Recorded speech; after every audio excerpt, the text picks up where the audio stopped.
Gente, o nosso último tema do ano. E, como sempre, um tema que não seja daqueles que estão na internet por todos os lados. Por quê? Porque aqueles lá fica muito fácil de você escrever. Né? Dependendo do aluno, se ele não tiver muita coragem aí, ele vai lá e pega alguma coisinha e tal. Aí o que a gente tenta fazer, como sempre? Não é tentar acertar o tema do Enem, acertar temas de vestibulares.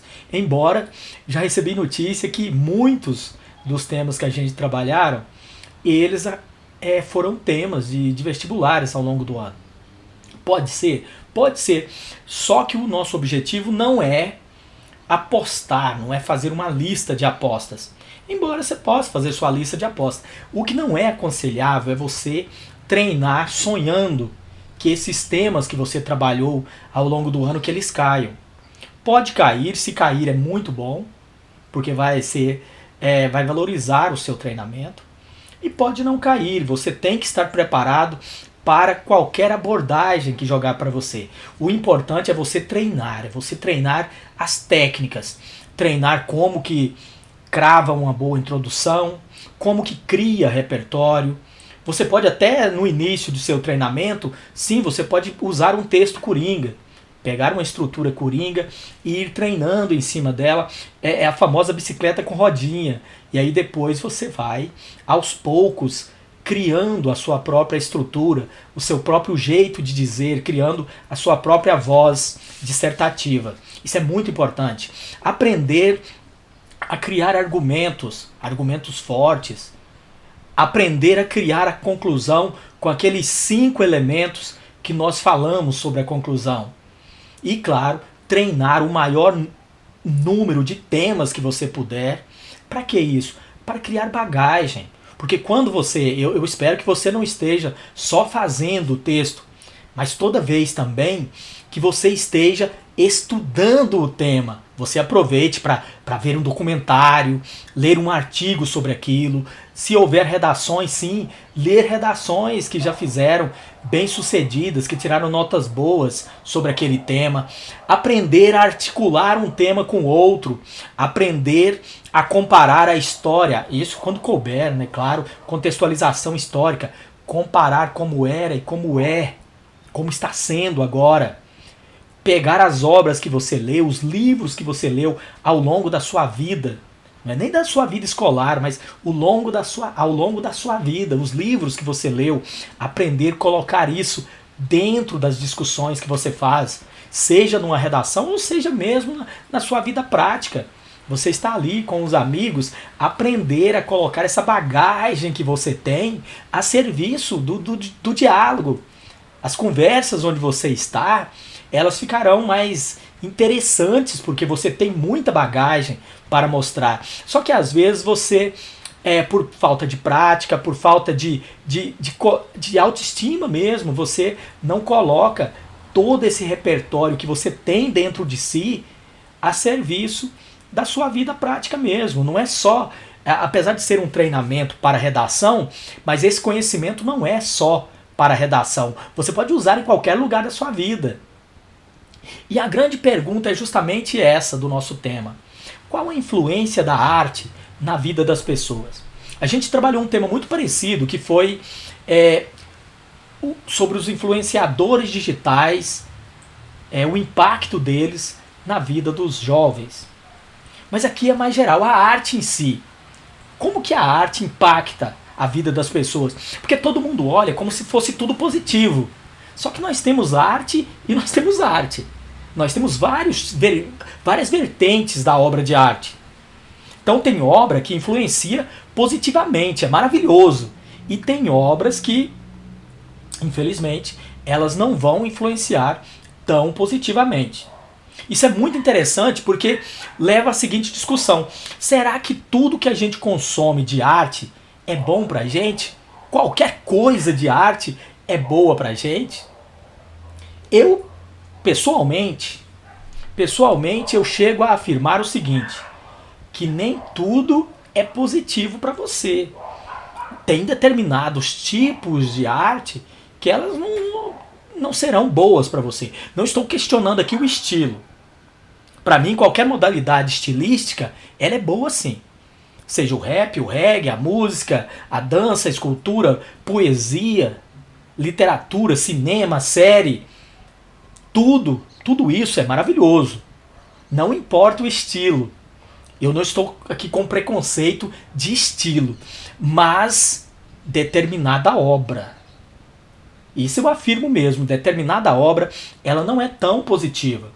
Eu fui pesquisar sobre esse tema para poder criar a coletânea, e eu vi que todo mundo defendia que a arte é maravilhosa, que ela traz isso para o cérebro, que ela traz isso para a mente, arte e terapia. Olha o tanto que a arte é poderosa. Ela pode ser usada como terapia. Né? A gente que esteja ali com ansiedade, com depressão, com algum problema psicológico, a gente pode tratar usando a arte, a famosa arte terapia. Pode ser com pintura, pode ser com poesia, pode ser lendo obras literárias e discutindo ali o significado disso e através disso ressignificando o nosso psicológico, a nossa mente. Por quê? Porque a nossa mente, como vocês sabem, ela tem uma parte consciente e uma parte inconsciente, uma parte subconsciente. Não vamos entrar em detalhes aqui porque nós não somos psicólogos, nós somos professores de literatura, de redação, de língua portuguesa. Então não vamos entrar no detalhe da teoria psicológica. Mas nós sabemos que, para nós, que não precisamos de tão aprofundado, nós sabemos que nosso cérebro tem uma área consciente, uma área subconsciente e uma área inconsciente. E nós sabemos também, por tudo que nós já lemos por aí, que quem comanda mesmo um ser humano é o subconsciente. E a arte não é uma coisa que gera prazer no consciente. A arte, ela dialoga com o seu inconsciente e com o seu subconsciente. A arte dialoga justamente com a parte de você que te domina, que te faz tomar decisões, sentir emoções, que te faz agir. Então, se a arte que você consome, o objeto artístico que você consome é algo positivo, vai fazer você, claro, agir positivamente, ter sentimentos positivos. Dependendo do tipo de objeto artístico, pode ser gatilho para uma coisa ruim dentro de você. Vamos entrar mais ou menos aqui no que eu coloquei na coletânea. Isso aqui foi o que eu coloquei na coletânea. No texto 1, inclusive, aqui da coletânea, eu citei o Gambito da Rainha. Interessantíssimo, seriado, né? Razoavelmente. Eu particularmente, não achei tão boa. Já vou ser apedrejado, porque todo mundo só dizendo que tá boa, que maravilhosa, que coisa linda. Eu não achei tão boa. Né? Eu parei ali no quarto episódio, eu não senti um enredo bem feito. O negócio parece que não queria chegar em lugar nenhum. Embora seja uma obra que para o Enem, ela é maravilhosa, para o Enem. Você pode citá-la em caso de adoção, né? Como a menina era uma órfã, e teve a questão da adoção ali, você pode então usá-la como repertório em relação à adoção.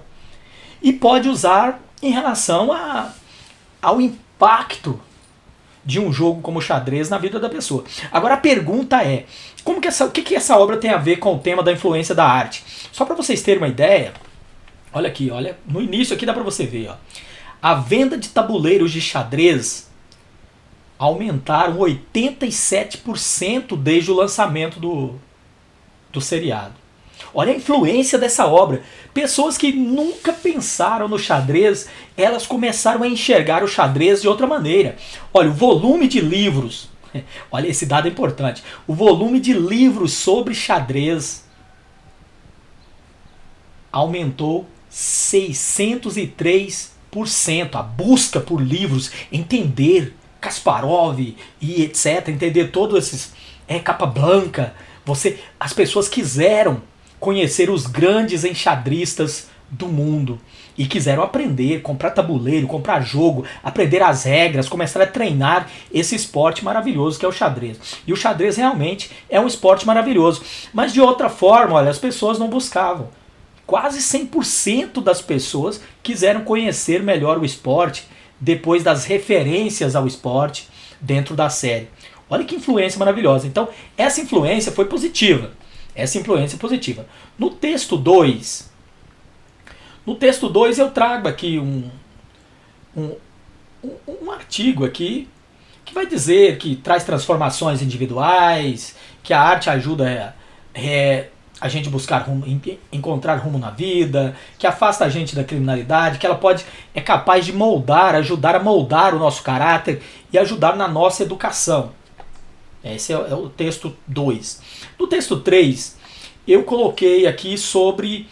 Aí já é a parte negativa da arte, que ela tem influência, assim como no Gambito da Rainha foi uma influência muito positiva. Não estou questionando aqui o meu gosto individual, eu individualmente, né, eu não achei tão grande coisa. Até porque eu já sou apaixonado por xadrez e eu jogo xadrez, né, desde da época de faculdade, eu sou fascinado por xadrez. Então, para mim, foi uma obra simples. Agora, para a pessoa que não conhecia, ele ficou fascinado pelo universo enxadrístico e tudo mais. E a obra Os 13 Porquês, ela traz uma influência negativa. Nos Estados Unidos fez um leve estudo sobre a série, até a Netflix ajudou a financiar o impacto da série, né, o impacto da primeira temporada, só que não abordou se a série aumentou questões de pensamentos suicidas, etc., nas pessoas que assistiram. Aqui no Brasil, lá no UFRGS ali, lá no Rio Grande do Sul, fez uma pesquisa com jovens entre 12 e 19 anos para justamente tentar entender como que foi isso. Como que a história da Hannah Becker influenciou esses jovens.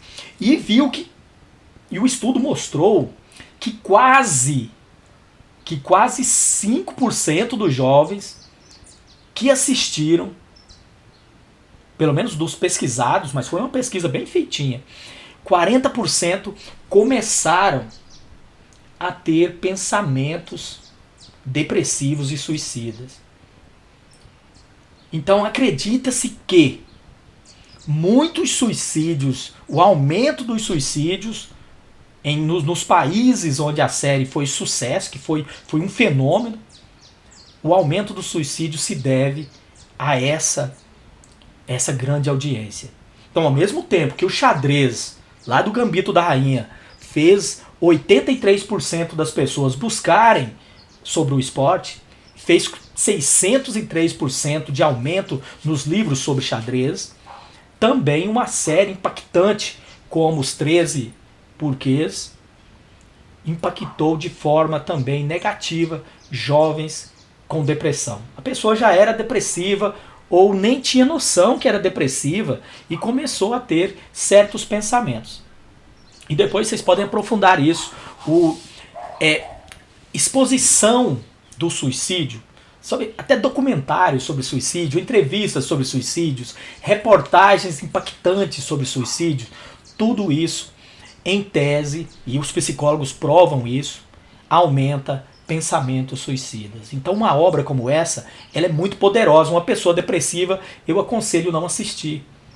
Aconselho mesmo, uma pessoa que tenha depressão, que tenha já uma estima muito baixa, uma pessoa que sofra bullying em algum lugar, é melhor não assistir uma obra como essa. Então tem que tomar certos cuidados com o que a gente consome. Aqui não, aqui eu já coloquei só o restinho, aquele que eu coloco sempre nas folhas de apoio. Mas uma curiosidade para vocês, isso não é de agora não, gente. Professor, mas é o mundo digital. Não, não é só o mundo digital. Só para vocês terem uma ideia, antes de fechar essa aula, teve uma obra, a primeira obra romântica, que era Os Sofrimentos do Jovem Werther. Os Sofrimentos do Jovem Werther. Essa obra foi tão poderosa na Alemanha, tão poderosa, esse romance, é um romance, quando foi lançado na Alemanha, que impactou os jovens de tal forma que o número de suicídios aumentaram muito na Alemanha. Aumentaram de tal forma, que a obra teve que ser retirada pelas editoras, porque é uma obra também que termina com o suicídio.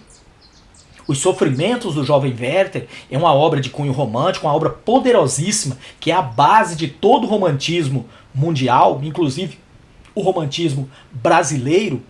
E ela impacta de tal forma que os jovens da época, não é os jovens de hoje não, da época, eles começaram a buscar o suicídio, como aconteceu com o herói da história, que é o Werther. E a Alemanha então ficou desesperada pelo impacto daquela obra, e as obras tiveram que ser retiradas das editoras, e ela foi relançada depois com uma nota no início, dizendo que aquilo era só uma ficção, que pelo amor de Deus não levassem aquilo a sério. Por que isso? Porque a obra foi escrita, cada capítulo era uma carta. Era uma carta de Werther para um amigo. Ele era um jovem estudante, ele foi para morar em uma pequena cidade e ele se apaixonou por uma mulher casada. É coisa do romantismo, de amor impossível. E ele viveu aquele triângulo impossível ali, uma mulher que ele nunca ia poder ter. E no final da obra, na última carta, ele relata ao amigo o que ele ia fazer. E o último capítulo é uma nota de um suposto editor que pegou aquelas cartas e resolveu transformar em livro. É lógico que tudo isso é ficção. A obra foi muito bem criada e cada capítulo é uma carta e o último capítulo é uma espécie de nota do editor que em tese pegou aquelas cartas e transformou aquilo em um livro. E isso impactou porque as pessoas começaram a comparar suas vidas com a vida de Werther. As pessoas começaram a pensar que aquela ficção era meio que verdade, porque aquilo em forma de carta, escrito com um brilhantismo muito grande do Goethe. E aí, claro, que a obra teve que sair depois com essa nota inicial dizendo que cuidado, né? Cuidado, que é só uma ficção, não vai levar isso tão a sério. Aqui é só realmente um faz de conta. Então, o tema é esse. Qual a influência da arte na vida das pessoas? Qual a sua opinião sobre isso? Impacta positivamente? Impacta negativamente? Nosso último tema para a gente treinar. Certinho?